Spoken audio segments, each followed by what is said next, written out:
동네 병원 앞에서요. 그 진료실을 코앞에 두고 그냥 발길을 돌리는 어르신 혹시 보신 적 있으신가요? 아, 접수대 앞에서 지갑을 열었다 닫았다 뭐 낡은 가방끈만 만지작거리다가 다음에 올게요 하고 돌아서는 그런 모습이요. 네네. 정말 안타까운 모습이죠. 제가 아는 정의 어머니라는 분이 딱 그러셨어요. 허리가 정말 끊어질 듯 아파서 진짜 큰맘 먹고 병원에 갔는데 막상 그 접수 창고 앞에 서니까 손이 덜덜 떨리셨대요. 치료가 무서운 게 아니셨을 텐데요. 맞아요. 주사나 치료가 아니라 그 끝에 나올 병원비가 무서웠던 거죠. 어머니가 몇 년 전에 의료급여라는 걸 알아보러 주민센터에 갔다가 담당자한테 들었던 딱 한마디 때문에 마음의 문을 그냥 닫아버리셨어요. 어떤 말이었길래요? 따님이 소득이 있으셔서 기준이 어렵습니다. 이 말을 듣는 순간 숨이 턱 막히셨다고 해요. 뭔가 자식을 잘못 키운 죄인이라도 된 것 같은 그런 자책감이에요. 아, 그냥 고개만 끄덕이고 돌아설 수밖에 없었죠. 사실 그 따님이랑은 연락 끊긴 지도 오래고 돈을 받기는커녕 뭐 부탁할 생각조차 없는 사이였는데 말이에요. 네. 결국 서류 위에 적힌 딸의 월급이라는 글자가 어머니한테는 넘을 수 없는 거대한 벽이 되어버린 겁니다. 오늘 저희가 깊이 파고들 이야기는요. 바로 그 벽이 2026년 1월부터 크게 낮아진다는 소식입니다. 어르신들이 더는 병원 앞에서 돌아서지 않도록 이 변화의 의미를 가장 쉬운 말로 한번 들여다보겠습니다. 아, 그 정혜 어머니 이야기가 정말 남의 같지가 않네요. 실제로 상담 현장에서 마주하는 많은 어르신들의 현실이거든요. 그렇군요. 오늘 그 고리를 한번 끊어볼 실마리를 찾아봤으면 합니다. 그 문턱을 넘으려면 이 제도가 정확히 나를 위한 건지부터 알아야 할 텐데요. 우리가 흔히 아는 건강보험이랑은 어떻게 다른 건가요? 헷갈려 하시는 분들이 많더라고요. 네, 아주 좋은 질문이세요. 가장 큰 차이는 부담의 정도에 있습니다. 부담의 정도요? 네, 우리가 직장에 다니거나 지역가입자로 내는 건강보험은 병원비의 상당 부분을 공단이 내주지만 여전히 일부는 내가 내야 하잖아요. 그렇죠. 본인 부담금이 있죠. 네, 감기 같은 건 괜찮지만 큰 병으로 입원이라도 하면 그 본인 부담금도 만만치 않고요. 반면에 의료급여는 생활이 어려운 분들의 병원비 부담을 국가가 거의 다 책임져주는 제도입니다.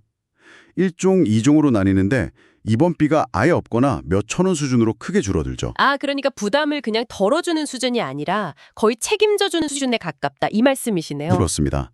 이 제도의 본질적인 목표가 바로 거기에 있거든요. 병원비 몇만 원이 무서워서 난방을 줄이고 약값 아끼려고 식비를 줄이다가 오히려 더 큰 병을 키우는 그런 악순환을 보신 적 있으실 거예요. 네, 있죠. 의료급여는 바로 그 악순환을 끊기 위한 최소한의 사회적 안전망입니다. 돈이 없어서 치료를 포기하는 일은 없게 하겠다는 일종의 국가 차원의 약속인 셈이죠. 국가의 약속이라는 표현이 중요하게 들리네요.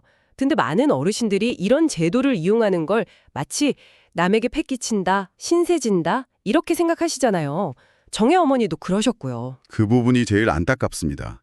그래서 저는 상담할 때마다 꼭 말씀드려요. 이건 신세지는 게 아니라 국민으로서 마땅히 누려야 할 치료받을 권리라고요. 아, 권리다. 그럼요. 아프면 치료를 받아야 하고 치료를 받아야 다시 건강한 일상으로 돌아갈 수 있지 않겠습니까?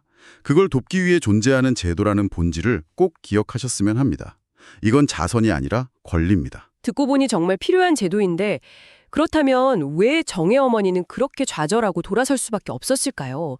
제도의 어떤 부분이 그렇게 높은 벽처럼 느껴졌던 걸까요? 바로 그 지점이 수십 년간 이 제도의 가장 큰 딜레마였습니다. 딜레마요? 네. 문제의 핵심에는 부양의 의무자 기준이라는 아주 오래된 규칙이 있었어요.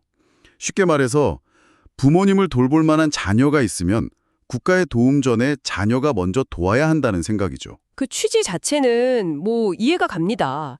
가족이 먼저 돕는다는 게 우리 정서이기도 하고요. 근데 그게 왜 문제가 된 거죠? 문제는 그 돕는다는 걸 계산하는 방식에 있었습니다. 제도가 아주 기계적인 계산법을 썼거든요. 기계적인 계산법이요? 예를 들어 자녀 월급이 일정 수준을 넘으면 실제로 부모님께 용돈을 드리는지 안 드리는지는 전혀 묻지 않고요. 이 정도 소득이면 매달 얼마씩은 부모님께 드릴 수 있겠지라고 추정해서 그냥 드린 것으로 간주해버렸습니다. 잠깐만요. 준 것으로 간주한다고요? 네, 그게 바로 어르신들을 울렸던 그 가짜 돈 계산법이라는 말씀이시군요. 맞습니다. 내 통장에는 10원 한 푼 들어온 적이 없는데 서류상으로는 자식에게 매달 꼬박꼬박 용돈을 받는 사람처럼 계산이 됐다는 거잖아요. 와, 이건 정말 황당하게 들리는데요. 그 가짜 돈이라는 비유가 현실을 정확히 보여주는 겁니다. 실제로 상담 현장에서는 어르신들이 내 통장엔 먼지 한 톨 안 들어왔는데 무슨 소리냐며 억울해하시는 경우가 정말 많았어요. 이 계산법의 더 큰 문제는요. 현대 가족관계의 복잡한 현실을 전혀 반영하지 못했다는 겁니다. 아, 제도는 자식이 돈 벌면 당연히 부모를 돕는다는 아주 1차원적인 전제를 깔고 있었지만 현실은 다르지 않습니까? 다르죠. 자녀랑 멀어졌거나 아니면 자녀 역시 자기 살림 꾸리기도 벅차거나 혹은 부모님 자존심에 차마 자식에게 손 벌리기 싫은 수많은 사연들이 있는데 제도는 그 모든 마음들을 헤아리지 못했던 거죠. 그러네요. 돈 문제보다도 내 자식은 너를 돌보지 않는구나라고 국가에게 확인받는 듯한 기분 때문에 더 큰 상처를 받으셨을 것 같아요. 정확히 보셨습니다. 예전에 한 어르신이 서류를 보시더니 내 아들이 이렇게 많이 버는 줄 몰랐네 하고 씁쓸하게 웃으시던 모습이 잊히지가 않습니다. 아, 경제적 어려움보다 더 큰 마음의 상처를 남기는 제도였습니다. 그 이야기를 들으니 정말 마음이 아픈데요. 그 가짜 돈 때문에, 그 씁쓸한 웃음 때문에 병원 문 앞에서 발길을 돌려야 했다니. 그렇기 때문에 오늘 우리가 전할 소식이 더 중요하게 느껴집니다. 2026년 1월, 드디어 그 벽이 무너진다는 거죠? 네, 아주 중요한 변화가 찾아옵니다. 정부 발표에 따르면 2026년 1월부터 의료급여 심사 과정에서 이 받지도 않은 돈을 받은 것으로 치는 계산, 즉 간주부양비를 폐지하는 방향으로 제도가 바뀝니다. 와, 물론 생계급여 같은 다른 복지제도에서는 아직 부양의무자 기준이 남아있지만 적어도 의료급여에서는 이 불합리한 계산법이 사라지는 겁니다. 정말 큰 뉴스네요.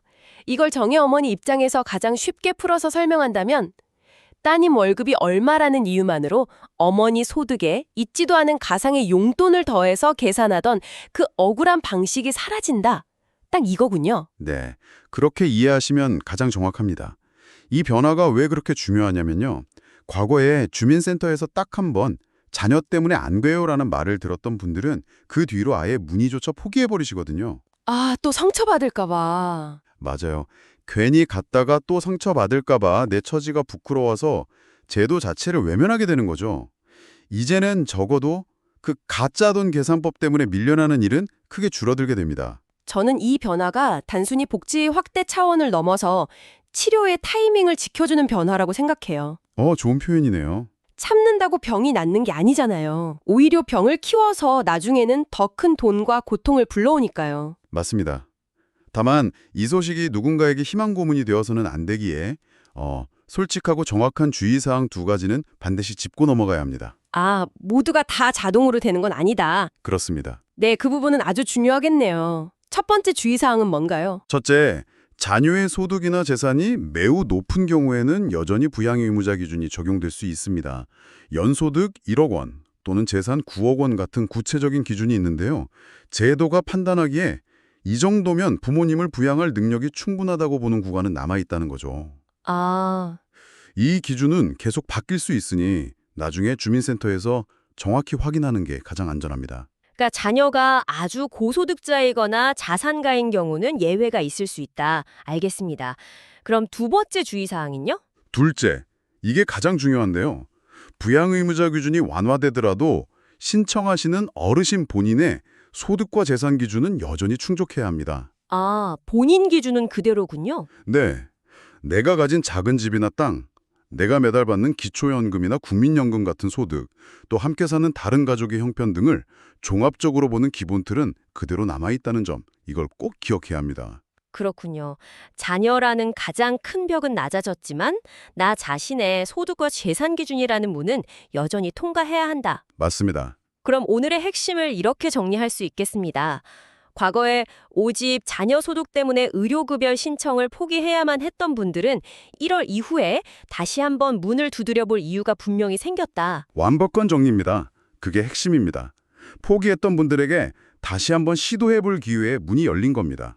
그 말을 들으니 바로 정혜 어머니 생각이 나는데 막상 어머니 같은 분들이 문을 두드리려고 하면 그래서 뭘 어떻게 해야 하지 하는 막막함이 앞설 것 같아요. 그렇죠. 우선 가장 중요한 건 시점입니다.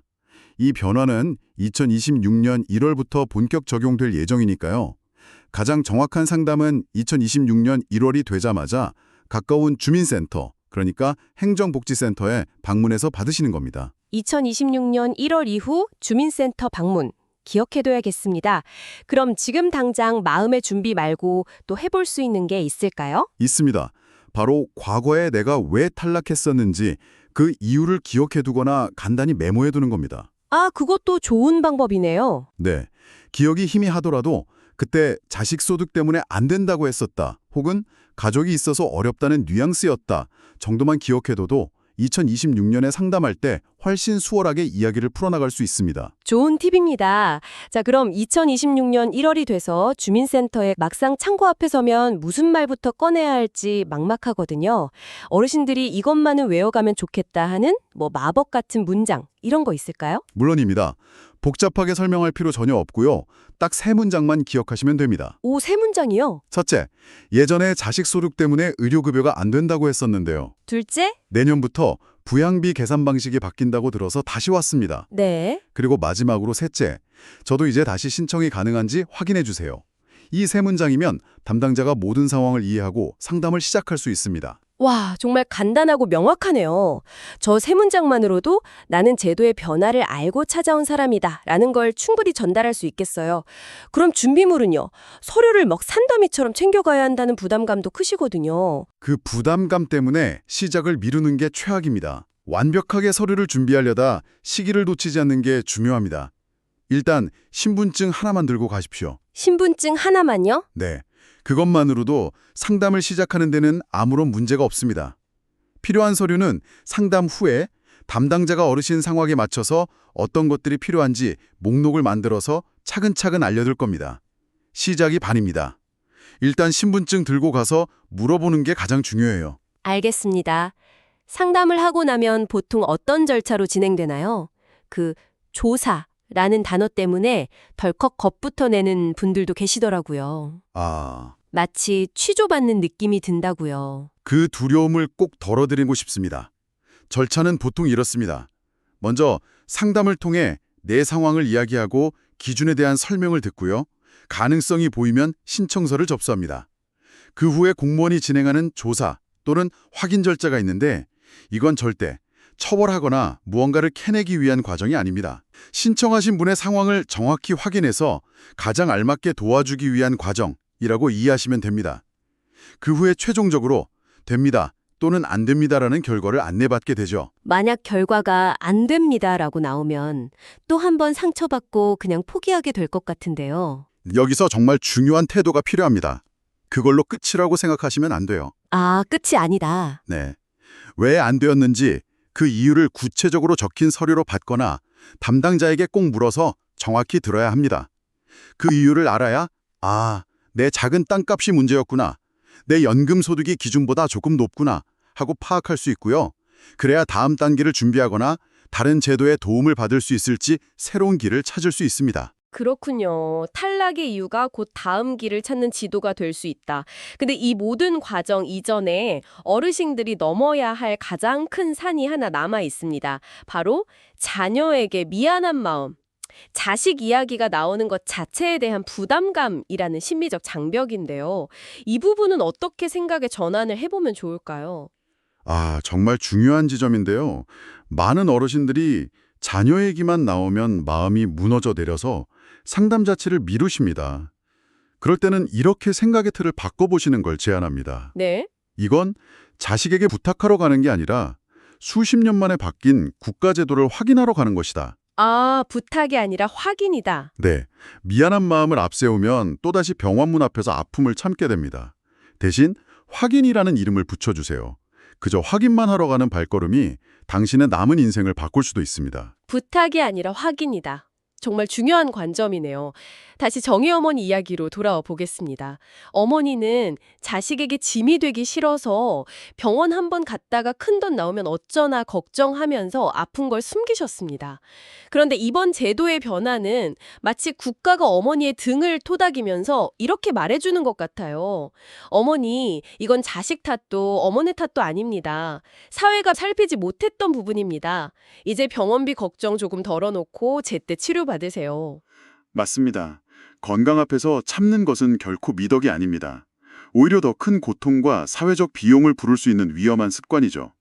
오늘 우리가 나눈 이 정보는 단순한 지식이 아니라 누군가의 건강과 삶의 질을 바꿀 수 있는 아주 중요한 계기, 새로운 문을 여는 열쇠가 될 수 있습니다. 마지막으로 부탁드립니다. 혹시 주변에 예전에 거절당해서 혹은 자식에게 미안해서 아픈 몸을 이끌고도 병원 가기를 망설이는 어르신이 있다면 오늘 이 소식을 꼭 전해주세요. 그분에게 지금 필요한 말은 막연한 힘내세요가 아니라 제도가 바뀌었다고 하니 우리 2026년 1월에 같이 가서 다시 한번 확인해보자는 구체적인 한마디일 수 있습니다.